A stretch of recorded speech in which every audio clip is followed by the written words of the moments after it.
ദൈവതിരുനാമത്തിന് മഹത്വം ഉണ്ടാകട്ടെ. കർത്താവായ യേശു ക്രിസ്തുവിൻ്റെ സ്നേഹം നിറഞ്ഞ നാമത്തിൽ നിങ്ങൾക്ക് ഓരോരുത്തർക്കും എൻ്റെ എളിയ വന്ദനം അറിയിക്കുന്നു.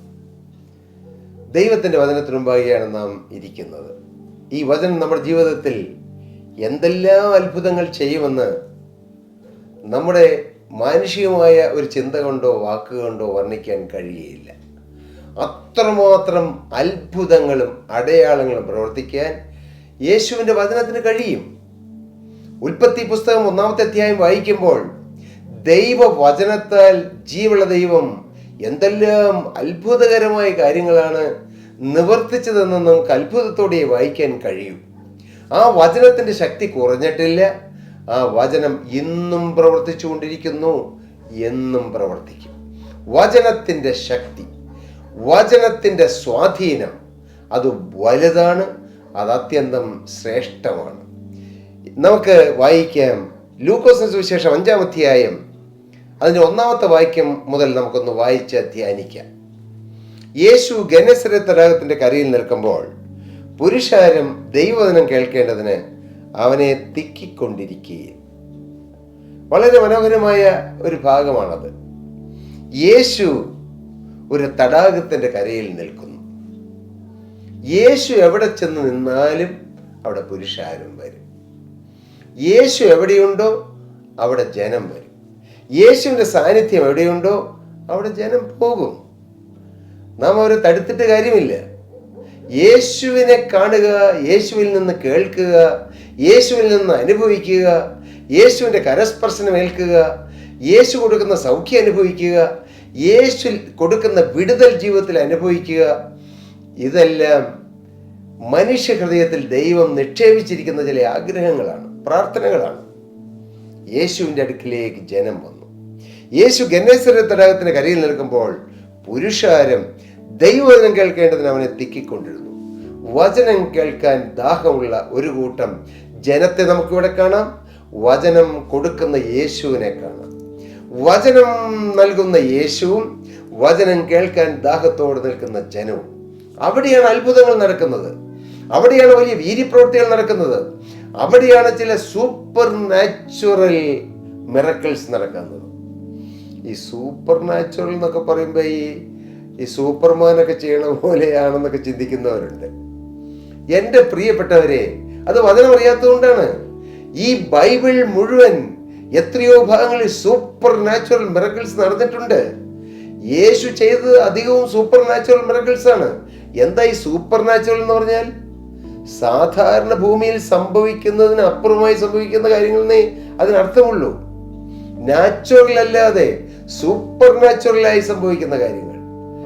ഉൽപ്പത്തി പുസ്തകം 1-ാം അധ്യായം 1-ാമത്തെ വാക്യം തന്നെ, 2-ാമത്തെ വാക്യം, 3-ാമത്തെ വാക്യം തുടർന്നുള്ള വാക്യങ്ങളെല്ലാം മുഴുവൻ സൂപ്പർ നാച്ചുറൽ മിറക്കിൾസ് ആയിരുന്നു.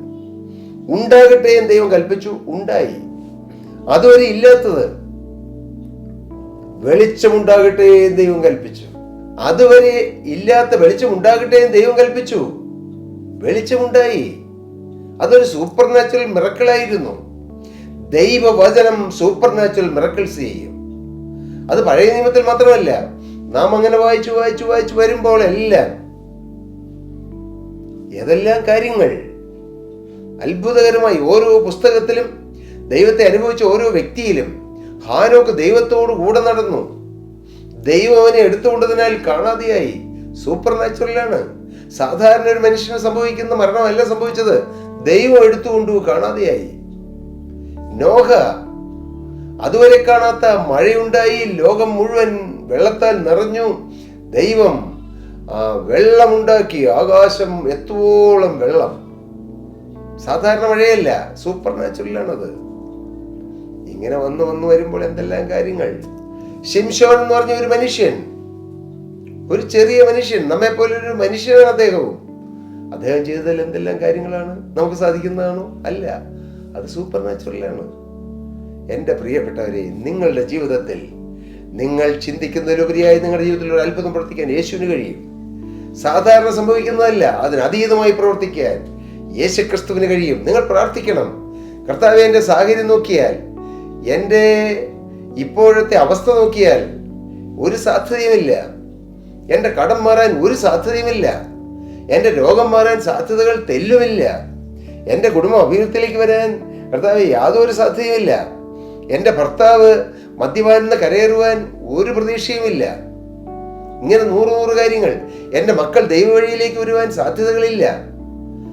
സാധ്യതയില്ലാത്തയിടത്ത്, അസാധ്യമായ സ്ഥലത്ത് സാധ്യത ഉളവാക്കുന്നവനാണ് ജീവനുള്ള ദൈവം. പുതിയ നിയമത്തിലേക്ക് വരുമ്പോൾ നമ്മുടെ കർത്താവായ യേശു ക്രിസ്തുവിന്റെ ജനനം തന്നെ ഒരു സൂപ്പർ നാച്ചുറൽ അല്ലേ? പുരുഷനും സ്ത്രീയും, അങ്ങനെ പുരുഷനും സ്ത്രീയും ചേർന്നാണ് മക്കൾ ജനിക്കുന്നത്, നമുക്കറിയാം. പക്ഷെ യേശു ജനിച്ചത് പുരുഷ സ്പർശമില്ലാത്തൊരു കന്യക പരിശുദ്ധാത്മാവിനാൽ ഗർഭിണിയായി. അത് സാധാരണ സംഭവിച്ചിട്ടുണ്ടോ? ഇല്ല. അത് സൂപ്പർ നാച്ചുറലാണ്.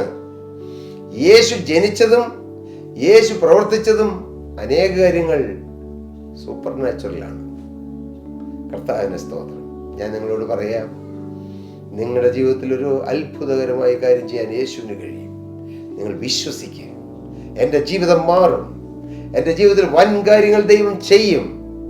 പലവട്ടം തോറ്റ പരീക്ഷ, ആ പരീക്ഷയിൽ റാങ്ക് തരാൻ യേശുവിന് കഴിയും.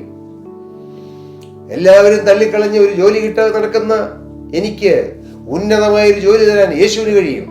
ഇന്ന് നിയമങ്ങൾ എതിരാണെങ്കിലും എനിക്ക് വേണ്ടി, ഞാനെന്ന് പറഞ്ഞ ഒരൊറ്റയാൾക്ക് വേണ്ടി ഒരു രാജ്യത്തിന്റെ തന്നെ നിയമം മാറ്റാൻ യേശുവിന് കഴിയും. ഇങ്ങനെ നിങ്ങൾ വിശ്വസിക്കുക പ്രിയരെ. നമ്മുടെ കർത്താവിന്റെ പേര് അത്ഭുത മന്ത്രി എന്നാണ്. നമ്മുടെ കർത്താവിന്റെ പേര് വീരനാം ദൈവം എന്നാണ്. നമ്മുടെ കർത്താവിന്റെ പേര് സമാധാന പ്രഭു എന്നാണ്. നിത്യപിതാവ് എന്നാണ്. ആധിപത്യം അവന്റെ തോളിലിരിക്കുമെന്നാണ് ദൈവവചനം പറയുന്നത്. യെശയ്യാപ്രവാചകന്റെ പുസ്തകം. യേശു ക്രിസ്തു ജനിക്കുന്നതിന് 750 വർഷങ്ങൾക്ക് മുമ്പ് യേശുവിന് പേരിട്ടു യെശയ്യാപ്രവാചകന്റെ നാവിലൂടെ നിത്യനായ ദൈവം. പേരെന്താണ്? നാം മറ്റുള്ള നമ്മുടെ കുഞ്ഞുങ്ങൾക്ക് ഇടുന്ന പോലെയുള്ള പേരല്ല. യേശുവിനിട്ട പേര് അത്ഭുത മന്ത്രി എന്നാണ്. അങ്ങനെ ഒരു മന്ത്രിയെ കുറിച്ച് നിങ്ങൾ കേട്ടിട്ടുണ്ടോ? നമ്മുടെ ഇന്ത്യ മഹാരാജ്യത്ത് ഒരുപാട് വകുപ്പുകളുണ്ട്, ഇല്ലേ? പാർലമെന്റിലും അസംബ്ലിയിലും ഒക്കെ മന്ത്രിമാരുണ്ട്. പക്ഷെ അത്ഭുത മന്ത്രി എന്ന് പറഞ്ഞ ഒരു മന്ത്രിയെ കുറിച്ച് നിങ്ങൾ കേട്ടിട്ടുണ്ടോ? ഒരു ലോകരാജ്യത്തിലും ഇല്ലാത്തൊരു വകുപ്പാണത്. അത്ഭുതങ്ങൾ പ്രവർത്തിക്കാൻ ഒരു മന്ത്രി. അത് ഒരേ ഒരുവനാണ്, യേശു മാത്രമാണ്. യേശുവിന് മാത്രമേ അത്ഭുതം പ്രവർത്തിക്കാൻ കഴിയൂ. യേശു അത്ഭുത മന്ത്രിയാണ്. യേശു വീരനാം ദൈവമാണ്. യേശു ദൈവമാണ്, അതോടൊപ്പം വീരനായ ദൈവമാണ്. യേശു ക്രിസ്തു സമാധാനം നൽകുന്നവനാണ്, പോരാ സമാധാനം കൊടുക്കുന്ന പ്രഭുവാണ്. യേശു പിതാവാണ്, നിത്യനായ പിതാവാണ്. യേശു ക്രിസ്തു അധികാരമുള്ളവനാണ്, ആധിപത്യം തോളിൽ വഹിക്കുന്നവനാണ്. ഈ യേശുവിന്റെ പിന്നാലെ നാം പോകാൻ തുടങ്ങിയാൽ, യേശുവിന്റെ വചനത്തിന് വില കൊടുത്താൽ, യേശു ചെല്ലുന്നിടത്ത് നാം ഓടിക്കൂടിയാൽ, യേശുവിന്റെ വചനത്തിന് നാം കാതു കൂർപ്പിച്ചാൽ, യേശുവിന്റെ സന്നിധിയിൽ മുഴങ്കാൽ മടക്കിയ വചനം കേൾക്കാൻ നാം ശ്രദ്ധ കൊടുത്താൽ, യേശു തന്റെ വചനം നമ്മിലേക്ക് പകരും. ഈ വചനം സൗഖ്യമാണ്. ഈ വചനം നമ്മുടെ ജീവിതത്തിൽ അത്ഭുതം പ്രവർത്തിക്കും. ഈ വചനം സമാധാനമാണ്.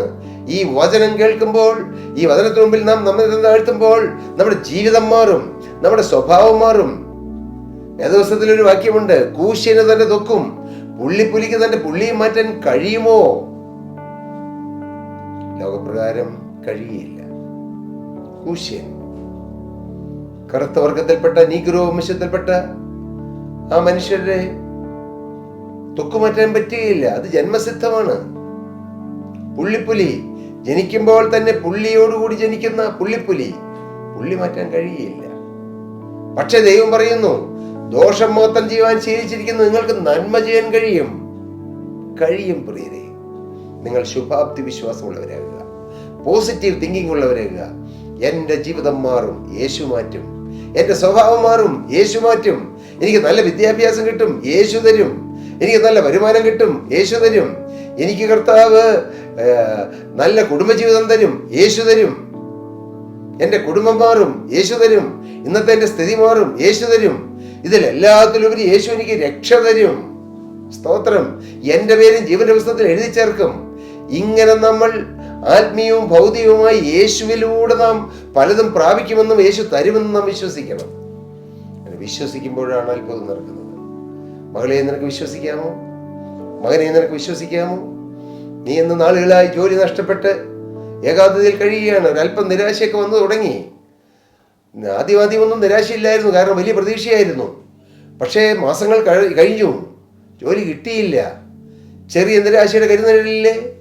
മോനെ നിരാശപ്പെടേണ്ട, നീ പ്രത്യാശയോടെ യേശുവിൻ്റെ പാദത്തിൽ മുട്ടുമടക്കിയിട്ട് പറ, എൻ്റെ അപ്പ, ഞാൻ അങ്ങയിൽ വിശ്വസിക്കുന്നു, അങ്ങെനിക്ക് ജോലി തരും, അങ്ങെനിക്ക് ഏറ്റവും നല്ലത് തരും, അങ്ങെനിക്ക് വേണ്ടി ഏറ്റവും നല്ലത് ഒരുക്കിയിരിക്കുന്നു, ഞാൻ വിശ്വസിക്കുന്നു. എൻ്റെ കർത്താവ് എന്നെ കൈവിടുകയില്ല. എല്ലാത്തിലും ശുഭാപ്തി വിശ്വാസം, പോസിറ്റീവ് തിങ്കിങ്. എന്താ പ്രിയപ്പെട്ടവർ, നെഗറ്റീവ് ചിന്തിച്ചു എന്നുള്ളവൻ എന്ത് സംഭവിക്കും? കുറേ നെഗറ്റിവിറ്റി വരും, നമ്മുടെ ജീവിതത്തിൽ തളർച്ച വരും, ക്ഷീണം വരും, നിരാശ വരും. നാം പോസിറ്റീവായി ചിന്തിക്കുക, നടക്കും. അസാധ്യ കാര്യങ്ങൾ നടക്കും. അസാധ്യ കാര്യങ്ങൾ ചെയ്യുവാൻ യേശു ക്രിസ്തുവിന് കഴിയും. യേശുവിന് അസാധ്യമായതൊന്നുമില്ല. എൻ്റെ യേശു ജീവിക്കുന്നു, യേശു സർവശക്തനാണ്. ഹല്ലേലൂയ.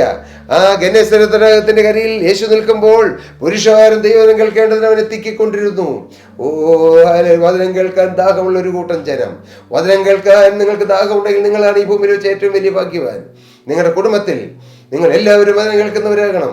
നിങ്ങളുടെ ദേശത്തുള്ളവര്, പള്ളിയിലുള്ളവര്, ദൈവാലയത്തിലുള്ളവര്, ചർച്ചിലുള്ളവര്, എല്ലാവർക്കും വചനം കേൾക്കാനുള്ള ദാഹം വേണം. അല്ല പ്രിയരെ, ഈ ഭൂലോകത്തിലുള്ള എല്ലാവരും ദൈവത്തിന്റെ വചനം കേൾക്കാൻ ദാഹമുള്ളവരായി തീർന്നാൽ ഈ ലോകത്തിന്റെ സ്ഥിതി മാറും. ഈ ഭൂമിയുടെ ഇന്നത്തെ സ്ഥിതി മാറും. ഇന്നത്തെ പ്രതിസന്ധികൾ മാറും. ഇന്നത്തെ യുദ്ധ കോലാഹലങ്ങൾ മാറും. ഇന്നത്തെ അസ്വസ്ഥതകൾ മാറും. ഇന്നത്തെ വെല്ലുവിളികൾ മാറും. യേശുവിൻ്റെ വചനമില്ലാത്തതാണ് എല്ലാ പ്രശ്നങ്ങൾക്കും കാരണം. എൻ്റെ മാന്യ സഹോദരി സഹോദരങ്ങളെ, വചനം കേൾക്കാൻ ദാഹിക്കുക, വചനം കേൾക്കാൻ ഉത്സാഹിക്കുക, ജീവന ദൈവത്തിൻ്റെ മാറ്റമില്ലാത്ത വചനം കേൾക്കുവാൻ നമ്മെ തന്നെ എളിമപ്പെടുത്തുക, ഈ വചനം അനുസരിക്കുക, ഈ വചനം പ്രഘോഷിക്കുക. വചനം കേൾക്കുക, വചനം അനുസരിക്കുക, വചനം അനുഭവിക്കുക, വചനത്തെ ഉയർത്തുക, വചനം പ്രഘോഷിക്കുക. നാം വചനത്വമാകുന്ന ദൈവത്തെ ഉയർത്തിയാൽ ഈ ദൈവം നമ്മെ ഉയർത്തും. കർത്താവിന് സ്തോത്രം. എൻ്റെ പ്രിയപ്പെട്ടവരെ, വചനം കേൾക്കാനുള്ള ദാഹം നിങ്ങളുടെ ഹൃദയത്തിലേക്ക് കർത്താവ് അയക്കട്ടെ. അപ്പത്തിനായുള്ള വിശപ്പല്ല, വെള്ളത്തിനായുള്ള ദാഹമല്ല. യഹോവയുടെ വചനങ്ങളെ കേൾക്കേണ്ടതുള്ള ദാഹം തന്നെ ഞാൻ ദേശത്തിലേക്ക് അയക്കുന്നു എന്ന് കർത്താവ് പറഞ്ഞു. ആ ദാഹം നിങ്ങളിലേക്ക് വരട്ടെ, അത് ദേശങ്ങളിലേക്ക് വരട്ടെ, രാജ്യങ്ങളിലേക്ക് വരട്ടെ. ലോകമെമ്പാടും യേശു ക്രിസ്തുവിന്റെ സത്യവചനം കേൾക്കാനുള്ള ദാഹം ജനഹൃദയങ്ങളിലേക്ക്, ജാതി മത വർണ്ണ വർഗ ഭേദമന്യേ കർത്താവിന്റെ പരിശുദ്ധാത്മാവ് അയക്കട്ടെ എന്ന് ഞാൻ പ്രാർത്ഥിക്കുന്നു. നിങ്ങളും പ്രാർത്ഥിക്കൂ. ലോകം മുഴുവൻ ദൈവവചനത്താൽ നിറയപ്പെടട്ടെ. കർത്താവ് അതിനിടയാക്കട്ടെ. ദൈവനാമം മഹത്വപ്പെടുവാനിടയാകട്ടെ. സ്തോത്രം. പ്രിയപ്പെട്ടവരെ, നിങ്ങൾക്ക് പ്രാർത്ഥനാ വിഷയങ്ങളോ ഏതെങ്കിലും കാര്യങ്ങൾ ഷെയർ ചെയ്യാനോ ഉണ്ടെങ്കിൽ താഴെ കാണുന്ന നമ്പറിൽ ഞങ്ങളുമായി കമ്മ്യൂണിക്കേറ്റ് ചെയ്യുക, കോൺടാക്റ്റ് ചെയ്യുക. തീർച്ചയായും ഞങ്ങൾ നിങ്ങൾക്ക് വേണ്ടി പ്രാർത്ഥിക്കാം. നിങ്ങളും പ്രാർത്ഥിക്കൂ. നിങ്ങളും യേശുവിനോട് പ്രാർത്ഥിക്കൂ. യേശു നിങ്ങളുടെ പ്രാർത്ഥനകൾക്കും നമ്മുടെ പ്രാർത്ഥനകൾക്കും. കർത്താവ് നിങ്ങളെ അനുഗ്രഹിക്കട്ടെ. ദൈവനാമം